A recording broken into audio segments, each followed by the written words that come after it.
Camelia Loh, thank you very much for joining us today. Thanks for having me, Nordin. Glad to be here. We're very excited to speak to you. We want to learn more about what you're doing in terms of technology, in terms of humanizing technology, and these kind of interesting business things. But before we get stuck into business, could you tell us a little bit about your corporate journey and your personal journey from where you are, from where you started and to where you are today? Right. Thanks for having me here again. Actually, to start off with, I am an executive search consultant, and I've been doing this since like 15 years ago. That gave away my age, right? So I didn't get it. My maths is terrible, so you're fine. Okay, stay that way. Later, I'll give you a calculator or something like that. Yeah. So being in this space, I truly understand basically the needs of the organizations, businesses of all sorts of background, including MNCs, right up to GLCs or even SME, smaller organizations in Malaysia. And that's on one side. And the other side is basically looking at the job seeker and their career journey as well. Right. So since I've been doing this for 15 years, I noticed that there's something that really changed a lot. Right, not so much in terms of the company's expectations, because we're always talking about, what's best in terms of like getting high quality candidates on board. We're talking about how fast can we actually fill up a position and how much is the cost, right? So that kind of like remains along the years, the 15 years journey. But on the other side, we're talking about job seeker, and their needs has actually completely changed 180 degrees, right? I started to notice this happen about like maybe 7 years ago, when I started to speak about the company that I'm representing, and most of them will give me like a lukewarm kind of reaction until I fine-tune my pitch to them and start talking to them about who I'm representing in terms of like who's the line manager, insights about who's the community or the people that they'll be working closely with, and if you were to do certain things, activities and expectations from the company, right? What kind of career goal or career journey that you will be benefiting from this company? And immediately I see that, hey, it changes their entire reaction and it gets their attention right away. So I was thinking like, okay, so how do I represent this better? And here I have, right, a stack of actually resumes coming from my clients, right, to share with the candidate. And I noticed that they actually don't read the JD, right? They are more interested in these three things, right? What's my career path if I have to join the organization? Who is the line manager? And this is very important. This is like maybe 70% of the questions are surrounding the line managers. And last but not least, which is also equally important as well, is the cost and the impact. How does this job actually aligns with my personal values or purpose, intrinsic motivators, right?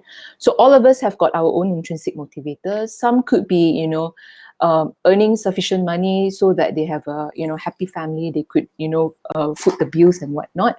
But certain individuals, and we see more and more people coming out like that, like for myself, I feel the pain of the job seekers when they can't find a job, although they have spent time, effort, money, not to mention invested into their education, and at the same time saying that there's no job out there for me, but companies are actually hiring. There are a lot of vacancies out there.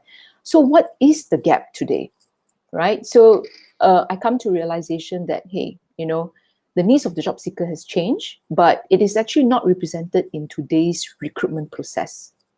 Yeah, so that's where I actually founded Kabel, right? Kabel is a mobile app. It basically uses technology to do the hard part of filtering and sourcing for candidates, while allowing that space to connect line managers and job seekers, so that we can qualify job seekers as a human to human, aligning their values. And there are a couple of many benefits out of this. Yeah, alignment of values in terms of recruitment. Yep. I'm going to get into that. Of course, you can see there's a bunch of questions already starting to come in. But yeah, I've got another. Hi, Tan. Hi, Esther. Aisha. Really appreciate you guys tuning in. I've got a question which I was asked the other day, because we do a lot of communications work, and someone asked us about employer branding.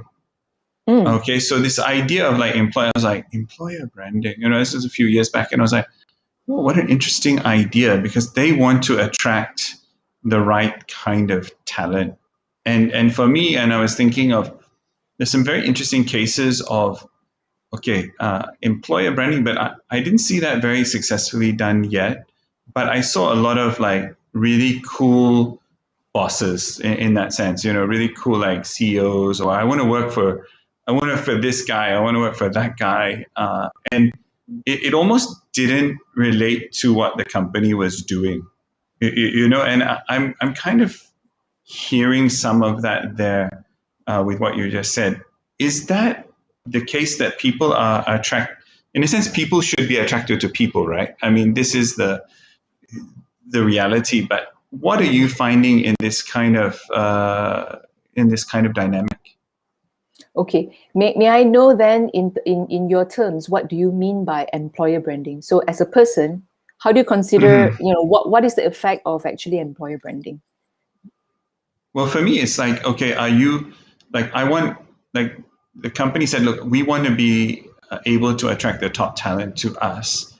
We want people to know, you've got to communicate out there to the market that we are the best employer and come and work for us. This kind of thing where for me, it was like, oh, I didn't see that yet in the market. What I saw was, oh, this boss is like really nailing it. You know what I mean? This guy is nailing it, or this girl is nailing it. I want to work for this CEO. Is that Right. is that the human steps that we're taking, where corporations are saying, no, it's about us, and people are saying, no, it's about us, it's about the people? Well, there's no right or wrong in this case, because company is about us. You need to be having a identity out there as a company. So I wouldn't say that that's not a right way to do it. But because there's so much noises out there, everybody is claiming that that they're the best company to join, right? But that's just, it just ends there. So what's next after you say that, come join me, we are the best company, you come here and you have good life, but how? Right? How? So, and then another aspect is that what you have rightfully said, right? How come is it I say that this is the best employer to work for, but then when I start to speak to the line managers or the leaders within the organization, how come there's a kind of like a mismatch? Right? So ultimately, yeah. So I think that's your question as well. So people are getting more and more skeptical, not because of the employer branding issue, but in general, marketing is used in many ways that it can like kind of like cloud your judgment. So and there's so many space out there to actually for you to advertise, right? Everybody is saying good about themselves. So we tend to have a little bit more community which are a bit more skeptical about this. The more that you shout out at, the more worried that I am, until I speak to the person that I'm actually working with. It can be the community, means your peers, or best of all is the leader who is actually recruiting you. Because we say you make or break, it depends on your boss, not really the company, right? People leave company because people leave the company because of the boss, not because of the company. Yeah, you can be in the smallest organization. You have got a great boss that takes care of your career. You're on your way up. We can have a crazy boss who's really angry. No, this is the other thing I want to talk about. We've got a couple of questions around the pandemic and unemployment rates, and also about other quote unquote recruitment websites. Of course, you're not a recruitment website, are you? But the question now is, and you mentioned a little bit about it, in terms of there are actually plenty of jobs available. What is this mismatch during this time? Is it people don't want these jobs, or what is the mismatch? I don't get it. It's basically the insights on the three main points that was highlighted, right? I want to know who I'm actually working and reporting to, right? What is the cause, or rather the purpose of the company, and whether I share the same purpose as well. And third but not least is basically, if I were to do this role well, what's my career path?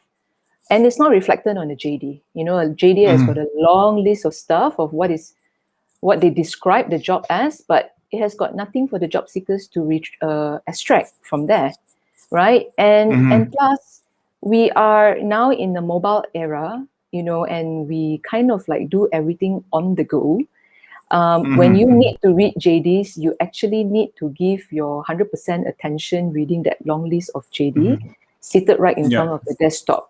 And unless that you are actively looking for whatever reason, you know, you are not tapping into what we call the tiptoers, which represents 80% of the talent market out there, right? These Define people. for me the tiptoe. What is a tiptoe? Okay, I tiptoers. can guess. You want to take a wild guess first? They take a job, quickly get up the market, then quickly go to the next job, and go to the next job, and then all of a sudden they're the CEO.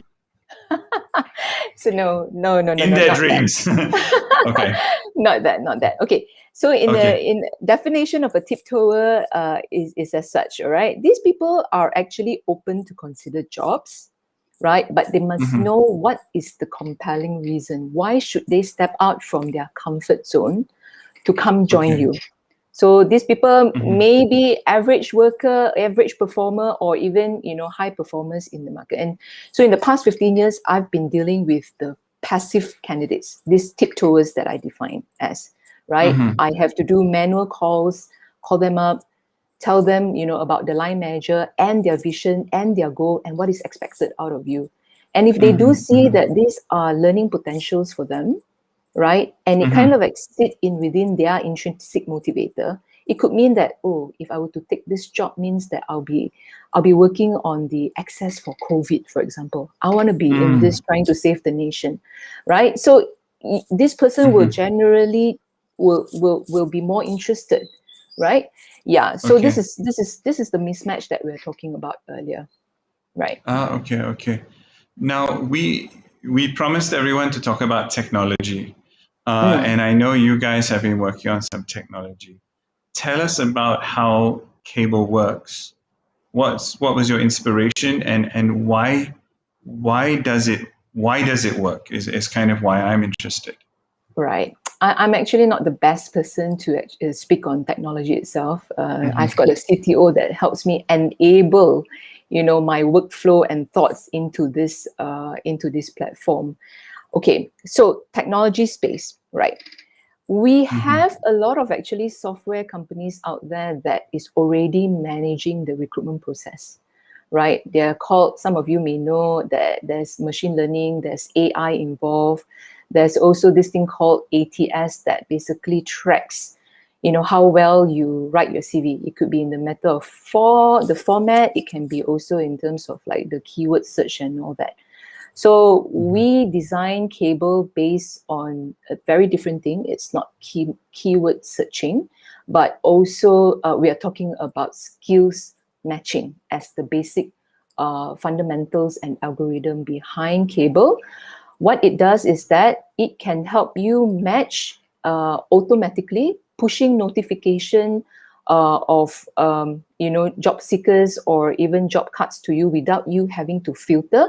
So what it does is that it helps you do the hard part, the filtering part, the reading of the CVs part and whatnot. It helps you just eliminate that process so that you can go into the conversation, human to human, right from the start. Yeah, I hope that answers your question. Sorry, not too much on the tech side, actually. No, I don't want to know how I mean, I know there's some tech guys out there who'll be like, okay, tell me about some programming thing. Even if you tell me, I wouldn't understand. So you could say whatever you want. I'll be like, oh, that's good.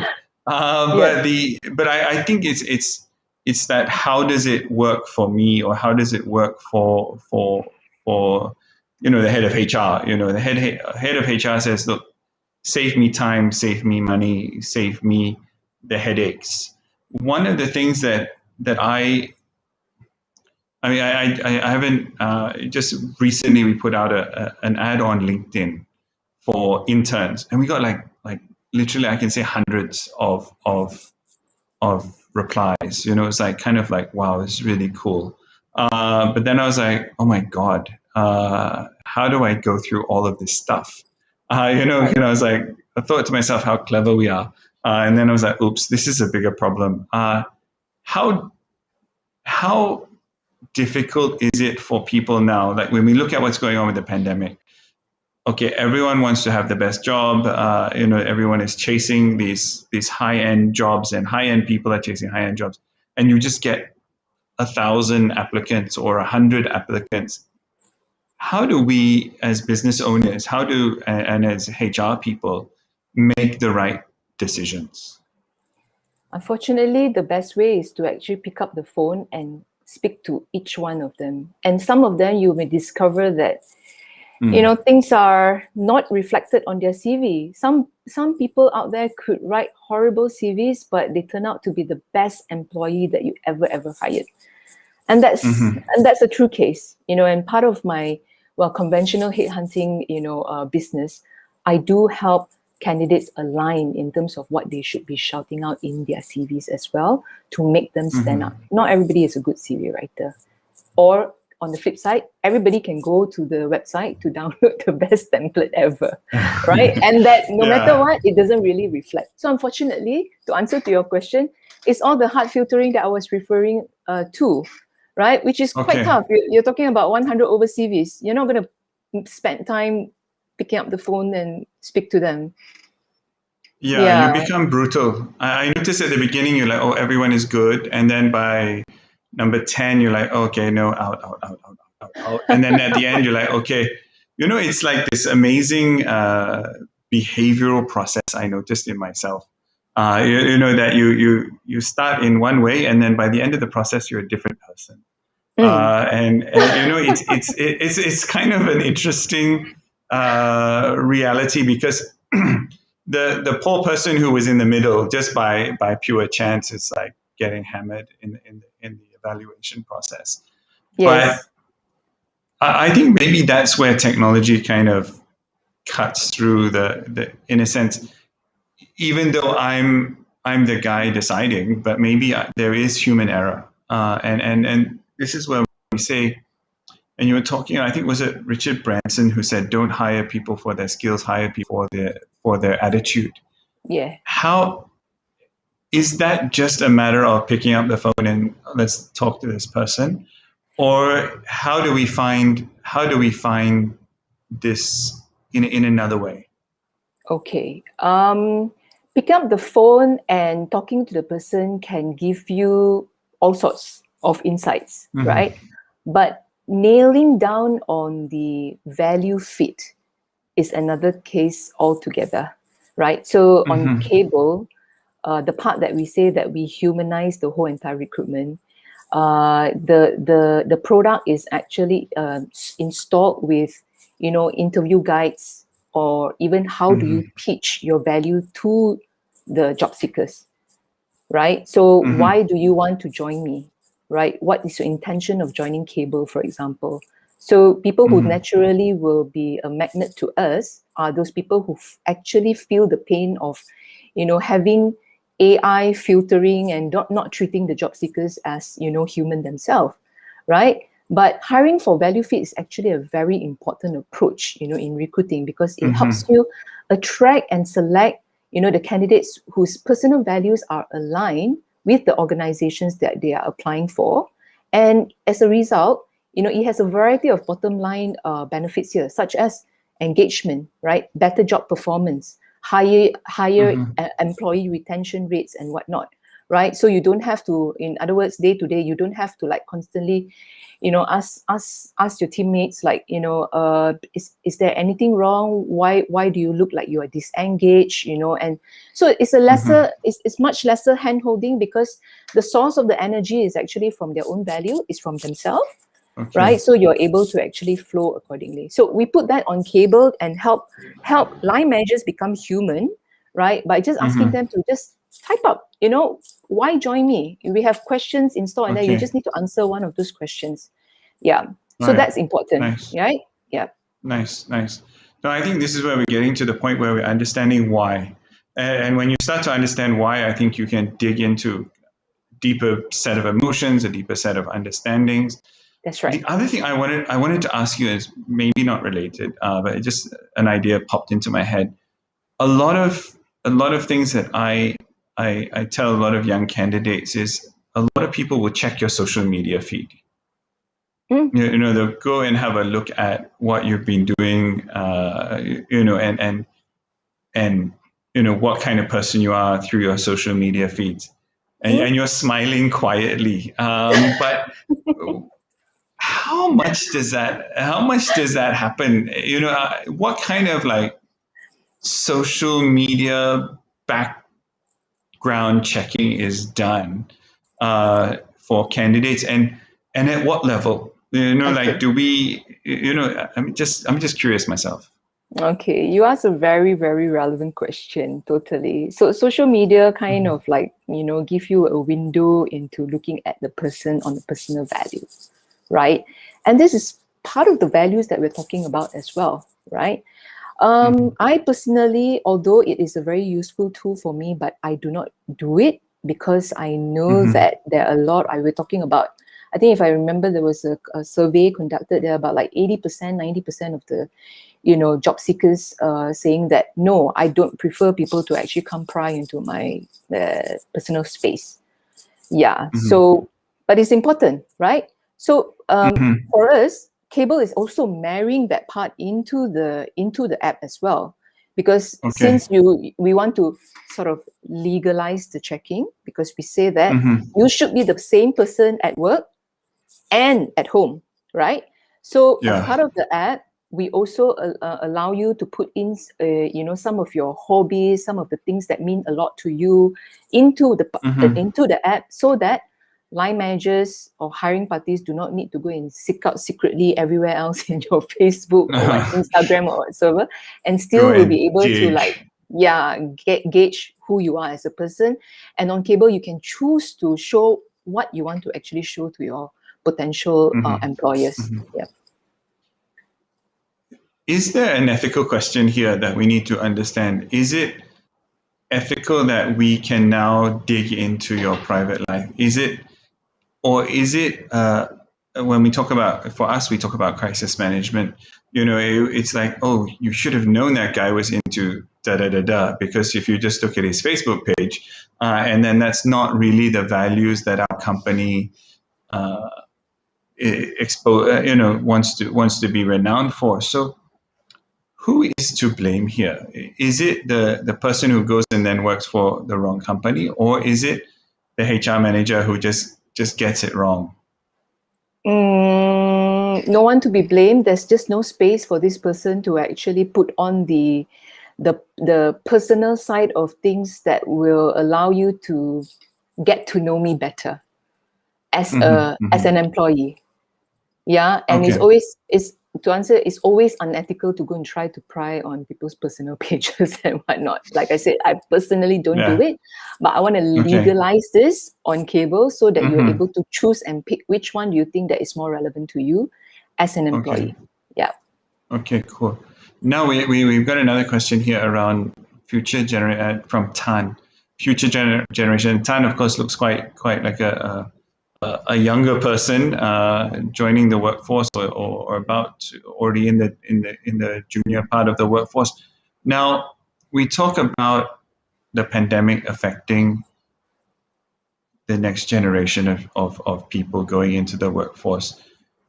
I personally think that I would be interested with candidates who survived the pandemic in that sense. Okay, you can now work remotely, you can now suffer through just about anything.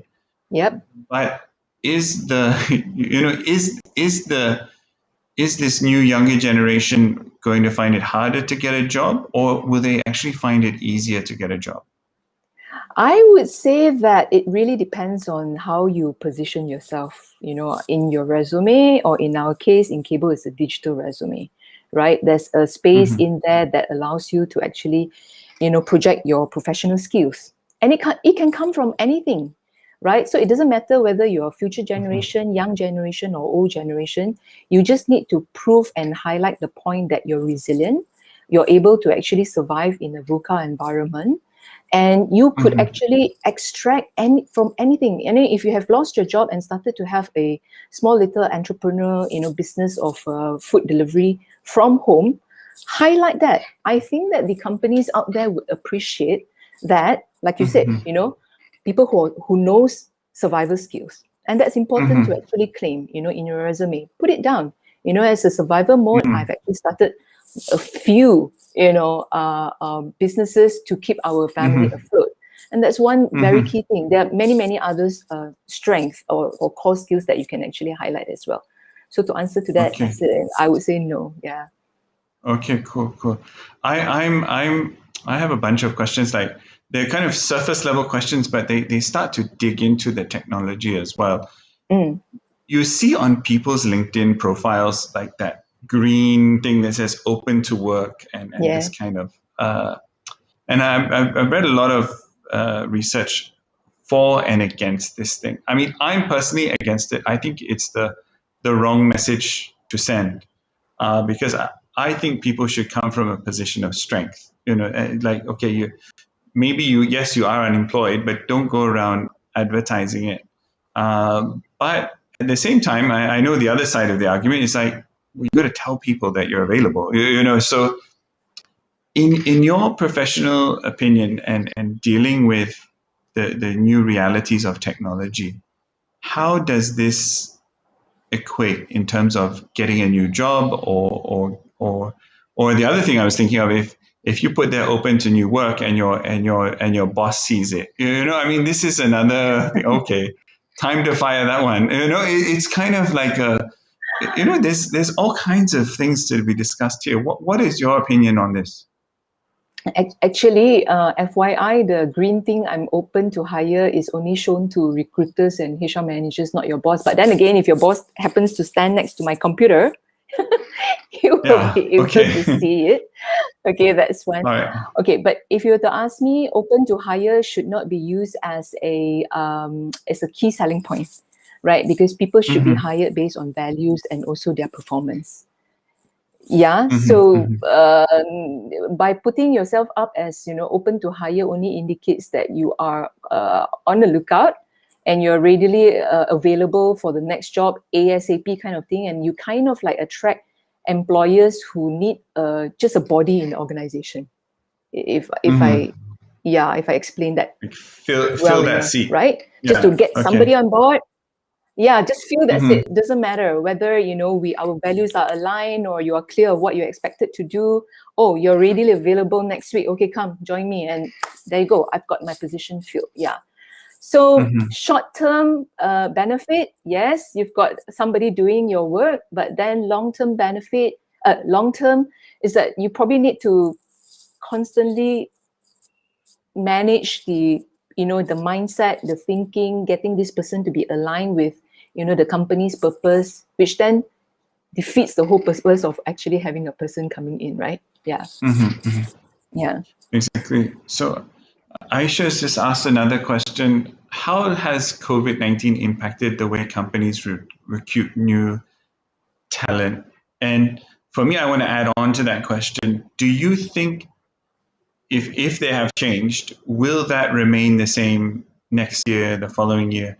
Has COVID-19 changed the dynamic completely, or are we going to revert back to where we were now 2 years ago? What are your thoughts here? I think COVID-19 kind of like forces a lot of truth out, that it has been a question all this while whether I could do with or without certain positions, or rather, do I need my staff to come back to the office to work on a daily basis and clock in at 8 and out at 5 or 6 kind of thing, right? And it completely changes how the way that companies view their own talent within their organization now, right? It actually gets them to start thinking of, why were we doing these things in the past, whether it was really a profitable thing or it was merely a cost for us. So definitely COVID-19 has impacted how the new way companies will be recruiting in the new talent. So some of the things that you may basically want to be that I can share there will be more and more companies looking into contingency talents, right? Whether they could come in as gig workers on contract, or there is also, talks about getting retirees to actually come back. Yeah, because these guys, they can work everything. I mean, it's all property, is all in the head and experience and whatnot. They can still contribute to a certain area of the business. Yeah, so these are the two new areas that are actually coming up quite strongly. Okay, nice. One of the things actually I was going to ask you about was the gig economy.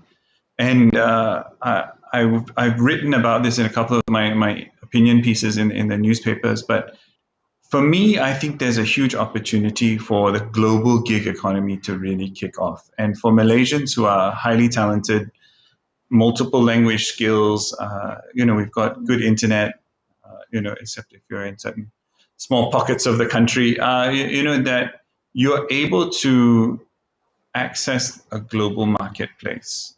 You are a global talent. How do you see Malaysians being able to tap into a global gig economy? And should Malaysian companies look to be the kind of center of that for maybe ASEAN or the region? It is very possible, Nordin. And even before the pandemic, Malaysians are actually, we have got very high value out there. You have seen, people from China trying to engage the Malaysians because of our multi-language capability. We are basically hardworking people, and whatnot. And so all this while we have actually been high valued. Yeah, it's a matter of basically then what are the technologies, or how is company enabling this recruitment space, on gigs. So I gather with tech now it's even more possible, because you can start to actually talk remotely. You could be in Scotland for I know now, and we're still talking, and I could be saying like, Who hey, told you? Yeah. yeah. So in this kind of approach, so that you can come in and I could leverage on your expertise on who knows, I want to start up a company over at Scotland, right, or Australia, right? So yeah, it's very possible. In fact, Kabel is actually designed for Malaysians to use only, at least for the next 2 years or so, right? But during the earlier days when we're doing our beta testing, we kind of like accidentally open it up to the world. And unknowingly, an Italian actually contacted us and said like, whoa, this is so cool. I want to come to Malaysia to work. So if I sign up, will people actually, come and talk to me? I said, well, it is very possible, but I said, I'm sorry, we're just on beta, but we are not ready for you right now, but do stay tuned on this. Yeah. So that kind of approach. Cool. Yeah. All right. So now when we talk about your global domination plan, give us a kind of timeline when we can see you as the next unicorn, the next big thing in this space. What are you guys planning, and how do we get involved with this kind of new technology? Right. I wouldn't be so confident to say that we are, at a unicorn level. What we intend to do is basically to solve what we have, as problems within Malaysia first. So where we are right now, we are on the open beta. So everybody here can actually go into on your app store and try to download Kabel, Kabel, and that's how it's spelled, and sign up. So later in a month's time or 3 weeks, we'll be probably launching a campaign, which we will be revealing much later. And that will mean that companies could actually hire using Kabel, and it's totally, completely free.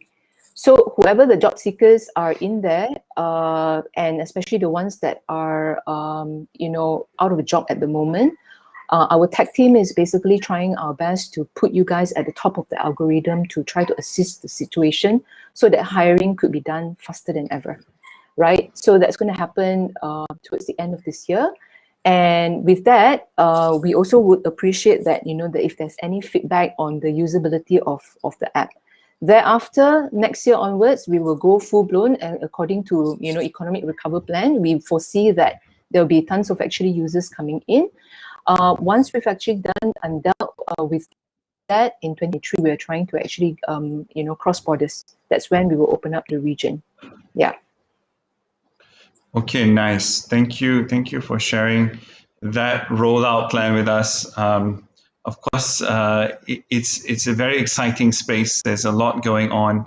I think it's a very emotional space as well. This is around people's core identity in a sense, where they work, who they work for, and what they achieve during their lifetime. And I think this is one of the things that you guys have really tapped on. And I think it's an exciting space to be in. So Camelia, I wanted to thank you for joining us today. It's really been insightful, and I know that we'll put in the link below how to get to your website and get to your app in the to be able to download it. So with that, Camelia, thank you very much for joining us. Thank you. It's been a great session, and also glad to hear from all the audience out there on some questions. If I have not yet able to answer to some of your questions, please feel free to add me on LinkedIn. I'm quite active there. I will try to respond as fast as I can. And thank you so much, Nordin and your team, Diong, for allowing this opportunity for me to actually share what we're doing in the technology space, but including the human part of it. Exactly. And once again, thank you, Camelia. And I'm sure we're going to drag you back on, and perhaps when we do a bigger session around human capital development and the recovery plan, we will again tap your resource and your expertise and tell us how we can better take part in this positive recovery post-COVID-19 and beyond. Looking forward to that, Nordin. All right. Great. See you again next time. And thank you, everyone, for joining us on a Working Lunch with Nordin. And we will see you again next week at the same time, same place. See you then.